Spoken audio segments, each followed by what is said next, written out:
నాయకత్వ లక్షణాలు ఉన్నాయి జగన్మోహన్ రెడ్డిలో కూడా.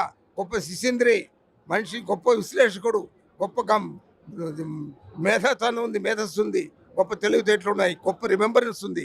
అందువల్ల పనికొస్తాడు జగన్మోహన్ రెడ్డి. ఇప్పటికి నేను చెప్తున్నా, జగన్మోహన్ రెడ్డి పనికొస్తాడు.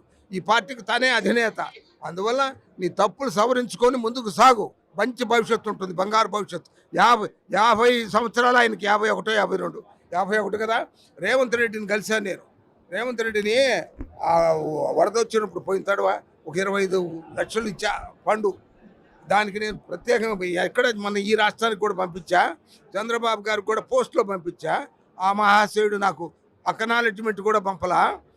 కానీ రేవంత్ రెడ్డిని సొంతంగా పోయి కలిసాను నేను, మా అబ్బాయి, మూడో అబ్బాయి పృథ్వీ కుమార్ రెడ్డి. తెలిసినప్పుడు నాకు శాలువ కప్పాడు ఆయన, నన్ను గౌరవంగా చూశాడు, కూర్చోబెట్టి మాట్లాడాము. జగన్మోహన్ రెడ్డికి చెప్పాడు ఆయన, జగన్మోహన్ రెడ్డికి వయసు, ఆయన ఏజ్ ఈజ్ ఇన్ ఫేవర్. 50 సంవత్సరాలు ఆయనకి హార్డ్లీ. చాలా సంవత్సరాలు ఉంది, 25-30 సంవత్సరాలు రాజకీయ భవిష్యత్తు ఉంది. కొన్ని జాగ్రత్తగా సవరించుకుంటే ఆయనకు బంగారు భవిష్యత్తు ఉంటుంది అని చెప్పాడు రేవంత్ రెడ్డి. అది జగన్మోహన్ రెడ్డి కూడా చెప్పాను నేను, ఇట్లా అన్నాడయ్యా రేవంత్ రెడ్డి అని. అందువల్ల ఎవ్వరం కూడా గడిచి బతుకునవడం లేదు. ఈరోజు పెద్ద మెజారిటీ వచ్చిందని అసంబరపడితే మళ్ళా గుండు కొట్టిస్తారు జనాలు. అందుకని జాగ్రత్తగా ఉండాల్సిన అవసరం ఉంది. పదే మనవి చేస్తున్నారు.